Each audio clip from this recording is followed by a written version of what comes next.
सवितुर्वरेण्यं भर्गो देवस्य धीमहि धियो यो नः प्रचोदयात्।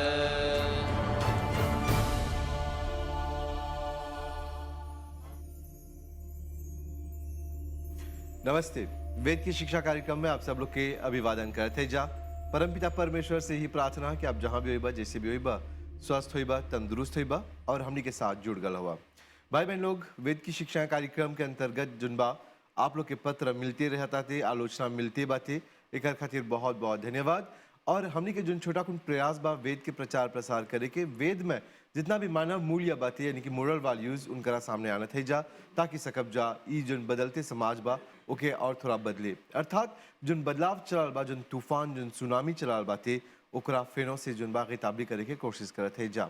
वेद जो है जैसे कि गल सप्ताह पूर्व सप्ताह में देख ले रही जा कि कौन प्रकार से वेद और जो ग्रंथ है ओकर में अंतर का है, मंत्र और श्लोक के बीच में जो है मंत्र जो बातें उ सब फर्क जो बा डिफरेंस जो बा कौन ची रहल।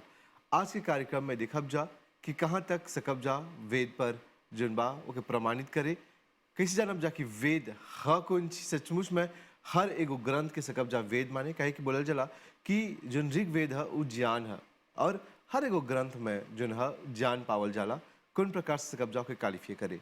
आज रवि वेद से आलवन हमने के पूजनीय आचार्य करीमन जी तो और अभिवादन है।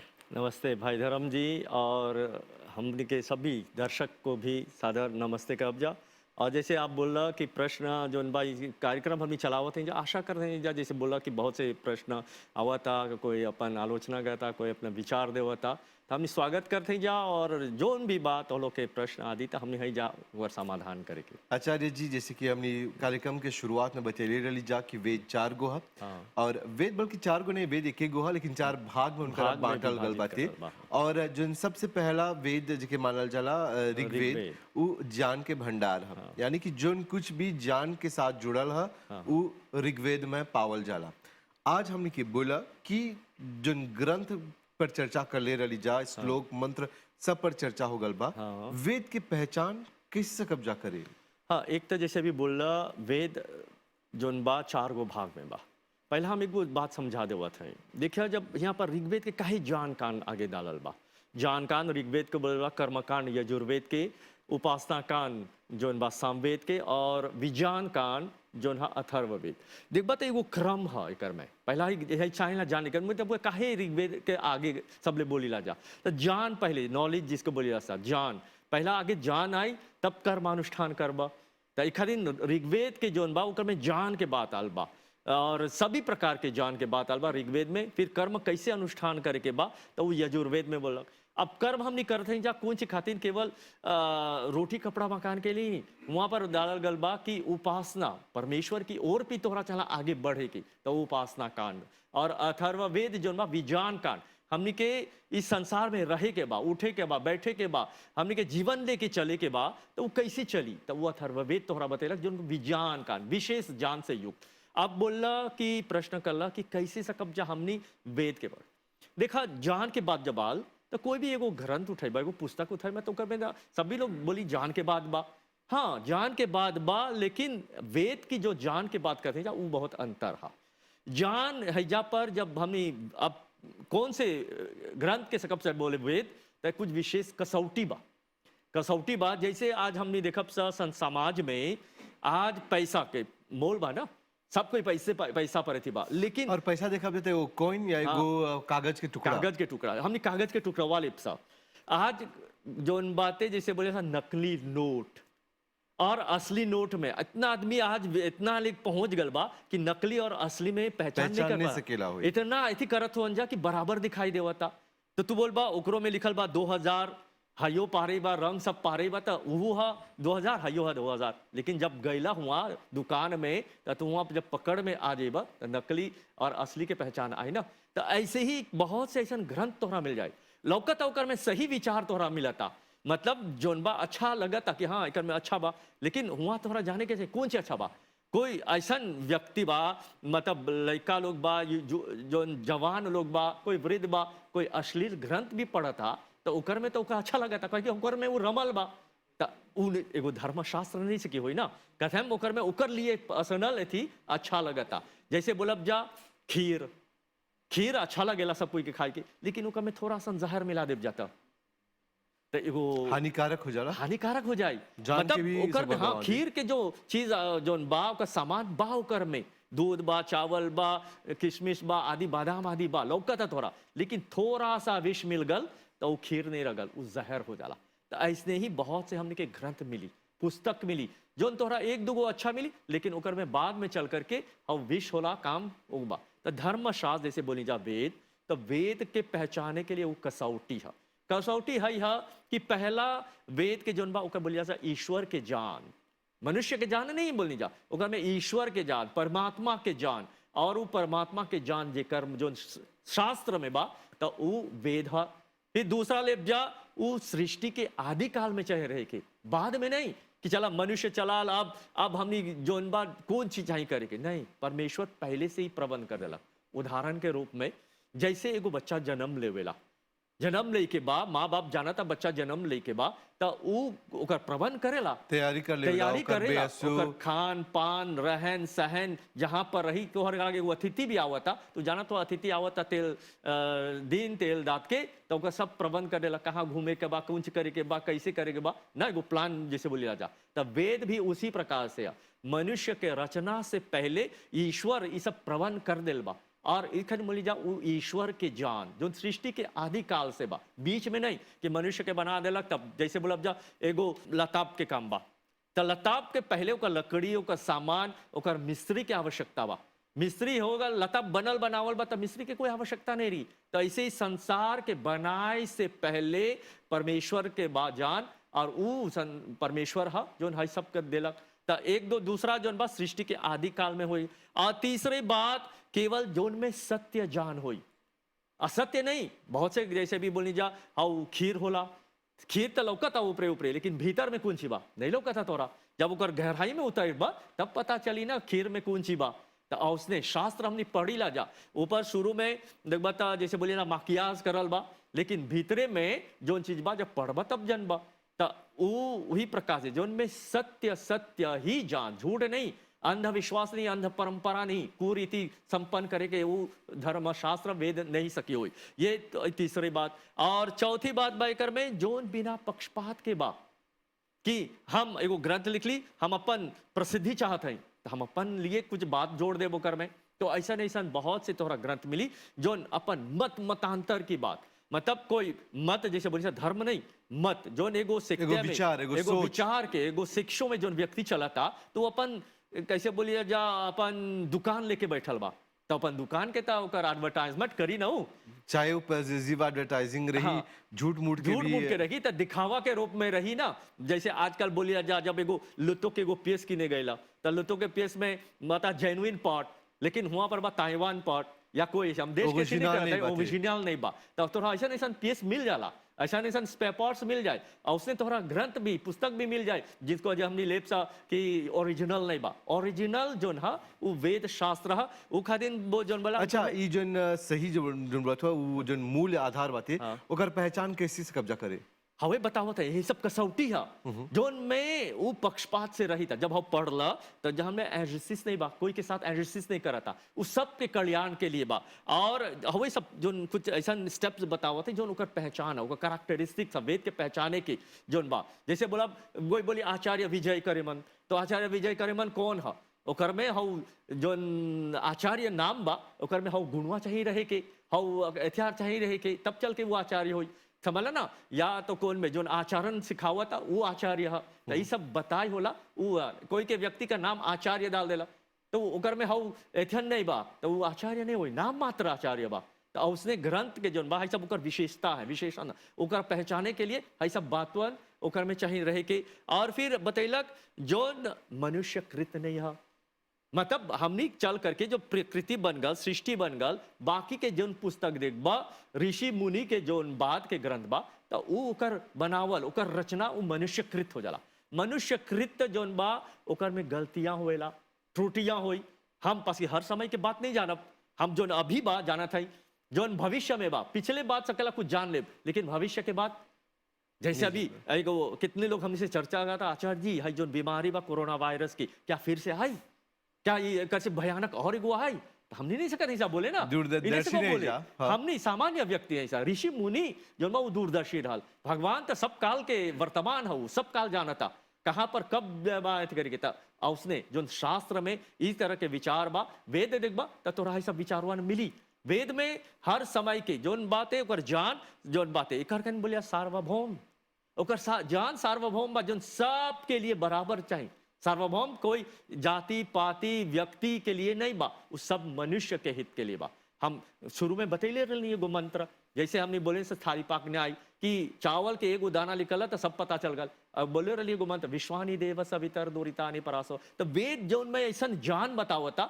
कि सबके दुर्गुण एक व्यक्ति के नहीं सबके बराबर चाहे वो मनुष्य हो चाहे पशु हो चाहे पक्षी हो चाहे जोन भी छोटा प्राणी बा। व्यक्ति सबके बराबर ओकर जान बतैलक ओके बोलला सार्वभौम अब और ही बतैलक जोन में इतिहास नहीं होई बाकी जोन बा कभी कोई ग्रंथ देखबा तो कोई इतिहास कोई राजा प्रजा कोई देश के कोई व्यक्ति के ओकर जीवन काल के बारे में देश के काल के बारे में वर्णन जोन में बा वो वेद नहीं सकी हुई क्योंकि वो तो एगो व्यक्ति के इतिहास बा व्यक्ति के कहानी बा उस समय के राजा कहानी रानी बा के कहानी। उस समय के कहानी बा उस समय के ओकर परिस्थिति के वर्णन करल गल बा तो वो वेद नहीं सकी हुई काहे के ओकर में सामाजिक आर्थिक हाँ। और व्यावसायिक राजनीतिक सब वो सब प्रकार चला के, गया सब पर आके। वेद में ये सब नहीं ये है। सब नहीं है वेद में जो ना ज्ञान है, ज्ञान के जितना बात कुछ दिखिला जान के अगल बगल या आमने सामने उकर जो ज्ञान बा वो वेद में पावल जाए वेद और उस त्रुटि से रही था गलतियों से रही था ऐसा दिग्बत जैसे हमने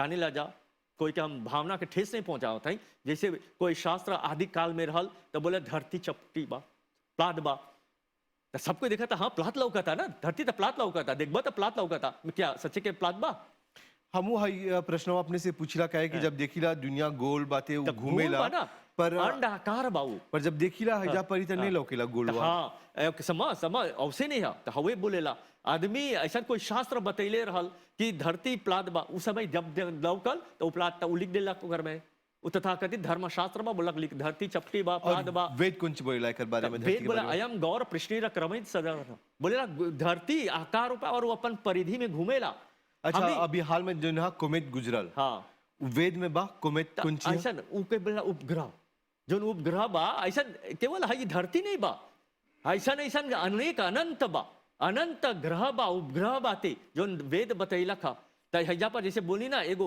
हमनी जैसे बतैला था कि हमनी बोली ऐसा घामा उठल सांझ के डूब गल नहीं घामा नहीं उठेला घामा प्लस रहेला घामा अपना धरती घूमेला यानी कि जहाँ पर दुनिया घूमेला घमवा हौजा परी हौजा फजीर होला और जहाँ पर दुनिया घाम के आधार में आगल पीछे हो गल घाम के पाछे चलल तब चांद बगल चलल तो वो रात हो गल तो हई धरती घूमेला यानी कि ये जो साइंस बा पूरा काहे कि जो बोलत है जा दुनिया घूमेला घाम अपलास रहेला चांद अपलास रहेला हई सब जो है उ ज्ञान के बाद जो है उ वेद में पावल जाए वेद में बात है तो ऐसा ऐसा बात जैसे बोली एगो उदाहरण देली बोला हई धरतीवा कैसे घूमेला जैसे एगो लड़का अपन माँ बाप के इर्द गिर्द घूमेला ना तो हई मंत्र बोला अयम पृष्णी रग्रमित सदन पिता बोला कि जैसे एगो छोटा सा लड़का अपन माँ बाप के इर्द गिर्द सुरक्षित घूमेला तो धरती भी चंद्रमा के सूर्य के आकर्षण से वो वहां पर ऐसे घूमेला तो ऐसा ऐसा ज्ञान वेद शास्त्र बतैलक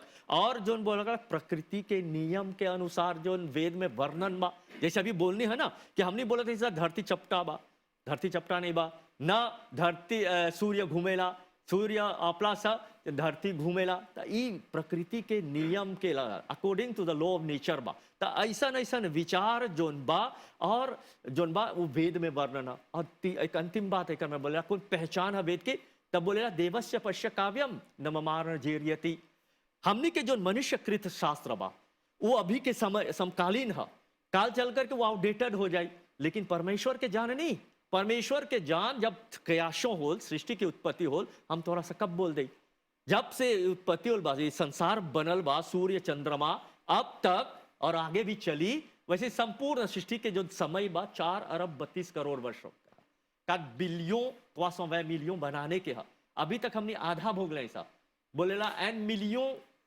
एन मिलियन 96 millions 853 000 100 बनाने बीतल बा अब तक।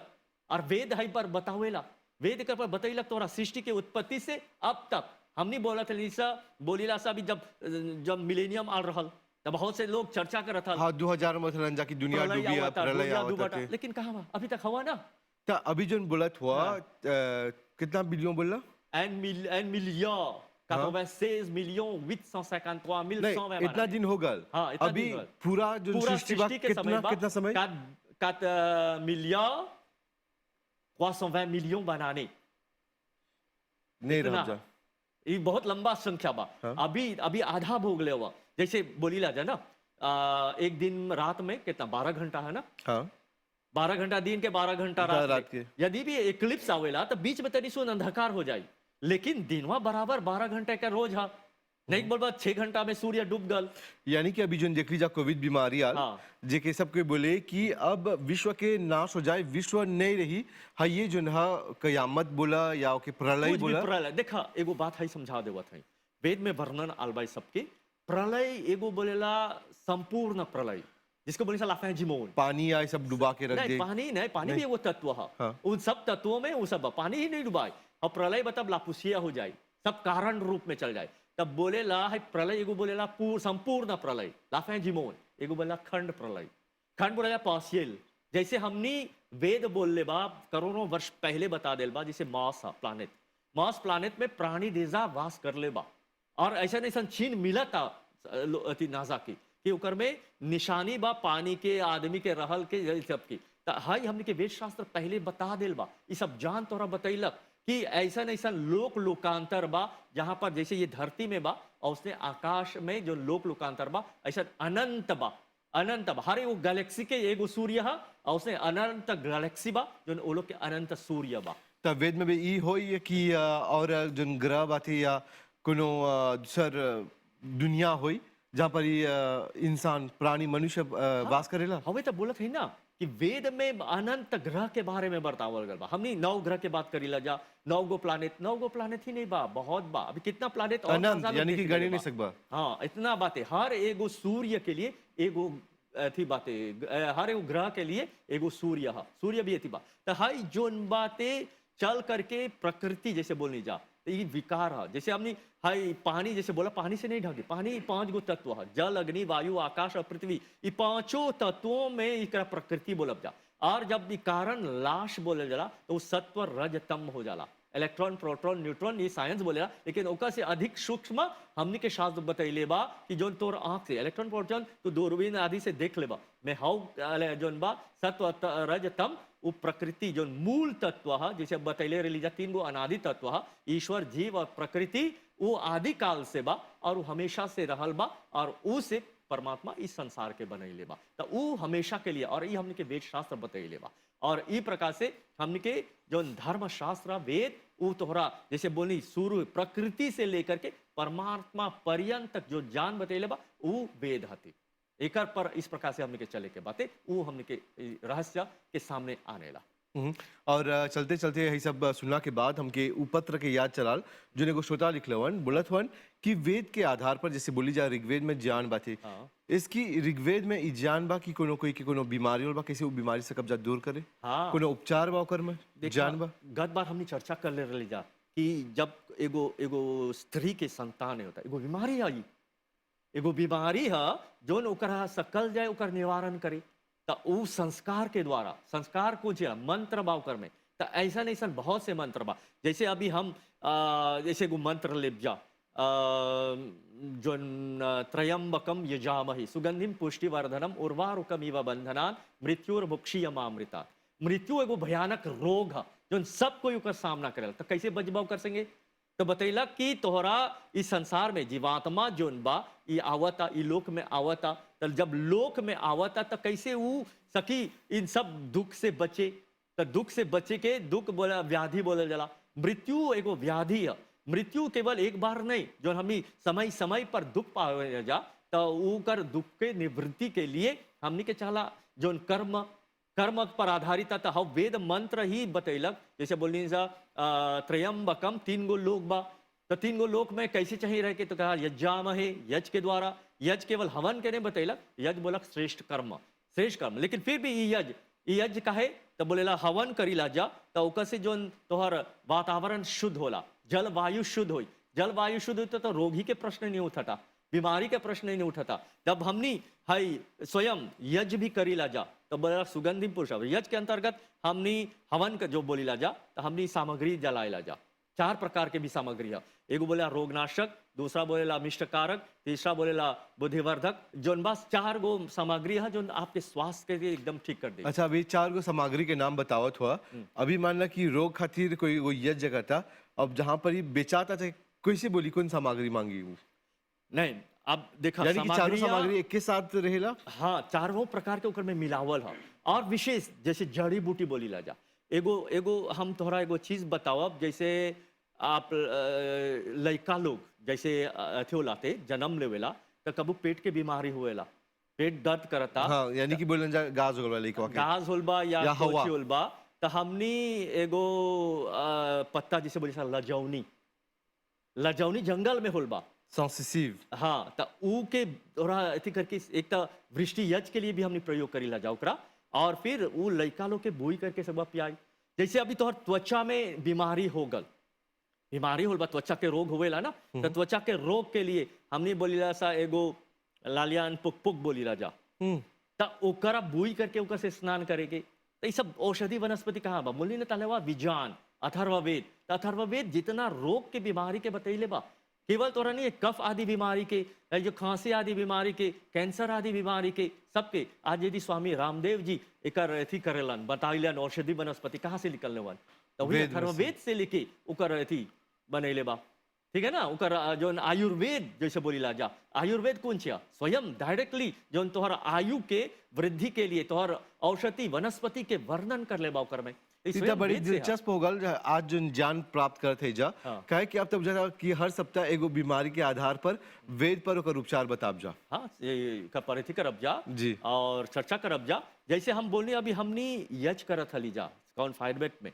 चिकुनगुनिया के जब बीमारी आल रहल तो भी कर ले रही जा, ये हाँ अथी करके, जैसे हमने बोलिया सा सिथोनेल अघ्याखर, अघ्याखर तो जो अथी करबा तो सुगंध फैलावला। हम उदाहरण ले रही, जैसे एगो पीमा दलबा आग में तो वो फैलेला, मिलचिप्रिय होला, वो समाप्त नहीं होला, और उसने जो जड़ी बूटी डाली ला जा तो अग्नि एगो कुछ देवताओं के मुख ओकर में दल्ला हवी तो वो मिलचिप्रिय करके आकाश में फैलावेला। आज देखबा हमनी के बड़ा बड़ा साइंटिस्ट चिंतित बा, कुछ के चिंतित बा ओजोन के, तो ओजोन कैसे ओकर में छेद आल बा, ओजोन एगो लेयर है, ओकर में छेद कैसे आल बा, हमनी के जलवायु दूषित हो जाता, तो प्रदूषण के कारण। हाँ, तो जोन बातें तो हमनी यज्ञ के द्वारा वो पहले सभी लोग घर पर यज्ञ होत रहल, कोई ऐसा एगो घर नहीं रहल जो यज्ञ नहीं हुआ था। यदि एगो चलते चलते हम बता दे एगो बात, हमनी जब वैदिक शादी होएला एगो विधि बोलीला सा गौदान विधि, गौदान उस समय गाय देवल जात रहल, काहे खातिर, गाय से कुछ मिलेला दूध, दूध से कुछ मिलेला दही, दही से हमने घी निकाल जा, मक्खन निकाल लिया, तो हम घर में रही तो कम से कम तोहर कहूँ ढूंढे के नहीं बा, तोहर घर में मक्खन बा तो अपन यज्ञ करत हुआ। अच्छा, अभी बोला जब विवाह होत रहल, वैदिक विवाह तब गौदान होत रहल, पर अभी जो मृत्यु भी होला तब चाहकर गौदान करे के कौन सा गौदान? गौदान के 3 गो अर्थ है, गौ बोले एगो गाय, एगो बोले द्रव्य, और एगो इंद्रिय बोले सेंसर्स। तो जब जहाँ पर समय वो लगता वहां पर जब जैसे बोली सा गौदान हुआ, गाय एगो गृहस्थी के लिए ओकर कौन चीज चाहिए, समृद्धि, जीविका, और गाय जो समृद्धि के प्रतीक है, वो हर प्रकार से प्रतीक है, तोरा खान पान सब कुछ देवता, और नहीं देता तोरा खाद्य देवता फीमिया, जैसे प्लांताशों सकब करी हौ भी बाव का संगे तोहर जीवन नहीं करता। मैं हजा पर जो जैसे बोला मृत्यु के साथ गौदान, वहाँ गौ द्रव्य के बोला जा हौ जोन व्यक्ति वृद्ध बा, माता पिता दादा दादी, तो हैंडिंग ओवर द रेस्पॉन्सिबिलिटी जैसे बोलिया सा, वो गौदान के जो घर के जायदाद बा, धन बा, तो वो बड़ा पुत्र के दान ओकरा देवता वो रिस्पॉन्सिबिलिटी हैंड ओवर करता कि यहाँ से, वो तो जाता, वो तो जब जाता था गौ द्रव्य जो घर में जायदाद आदि बा तो वो देलक ओकर बड़ा पुत्र के, वो लेके अब वो परिवार के लेके आगे चली। इसके हाई जो लापता के बात करी ला बस के हाई एगो धारणा बन गल बा कि जब एगो व्यक्ति ढेर बीमार बा, अब वो जो गौदान करला तब ओकर से प्राण चल जाला, पर अभी जो तू बतावत हुआ कि जो बड़ा पुत्र हो के सौंप के जितना भी जायदाद है, पगड़ी रसम मतलब ओकर पगड़ी ओकर सी पर बड़ा पहले की जो थी रहल है कि धन के लिए हमने पौताज खोजे नहीं, वो बड़ा पुत्र के देवला, क्योंकि परिवार के एक सूत्र में बांध के, वेद कहता है बोलेला एक सूत्र में बांधे, यह वस्तम माँ व्यूष्टम, हजे रहे के जोन बा कभी अलग नहीं के, पुत्र पौत्र नप्त्र भेद मोद मानम सौगिरहे, ये घरवा में रहे के बा तोरा अलग नहीं हुई के बा, और आनंद पूर्वक रहे के बा। जब सब परिवार संगठित परिवार रहेला तो जोन बा संयुक्त परिवार जैसा बोली जा, तो ऊ में संस्कार, संस्कृति, सभ्यता, आचरण, मान सम्मान, जोन बा नैतिक गुण सब आवता। आज अलग अलग जोन बा सब अलग अलग अपन देखत हो जा, तो ई मतभेद जैसे डिवाइड करीला जाता, ई वेद ने बोलेला बोलेला वेद एक सूत्र में, तो हई जोन उत्तरदायित्व बड़ा पुत्र के देवल, लेकिन बड़ा पुत्र पिता के समान हो जाला। जैसे पिताजी ने आज तक अनलग घर परिवार, और उसने ओकरा हो रिस्पॉन्सिबिलिटी देवल जाता कि वो परिवार के लेके चली। आचार्य जी अइला गुरु के रूप में, और आज इतना बहुमूल्य ज्ञान दिला हमनी के, और एगो गुरु ही से कितना बड़ा ज्ञान दे, और हमनी के यही प्रयत्न है कि जितना भी ज्ञान देवत है जा कि ओकर सही मार्ग में जो है व्यक्ति लोग के लिए जाए, और एक खातिर तोरा कर जोर धन्यवाद, बहुत बहुत बहुत धन्यवाद। लेकिन जैसे बोल रहा कि हमियो तो सीखले ऐसा गुरु से, और जो सीखले हैं सब तोड़ के पोताजे करते हैं जा, बांटत है जा, कंजूसपन नहीं, जोन बा जान, और एक में सकेला हम तोरा सब नहीं बता सकता है, मैं तोरा और जाने के बाद निश्चित रूप से वेद में पढ़ा पढ़ के जान। आज वेद सब अनेक भाषा में बा, 22 भाषा में बा, और ऐसे बा सकबत वो वेद के अध्ययन करे और स्वाध्याय करके अपन जीवन के लिए। बहुत बहुत धन्यवाद, बहुत धन्यवाद भाई बहन लोग। वेद की शिक्षाएं गो समुद्र लिखा रहा, सागर लिखा रहा, सागर में से जितना पानी निकलबा उतना पानी समुद्र में बढ़ले जाला, और तोहर लगे जो है वो भी बढ़ले जाला। और वेद हौसनी सागर है, जितना उमें डुबकी लगेबा उतना तोहरा ज्ञान मिली। वेद के शिक्षाएं कार्यक्रम सार्थक होल बाते आज आप लोग के सहयोग से, एक कर खातिर बहुत बहुत धन्यवाद। पूरी टीम की तरफ से तोरा कर जोड़ धन्यवाद। शुभ रात्रि, नमस्ते।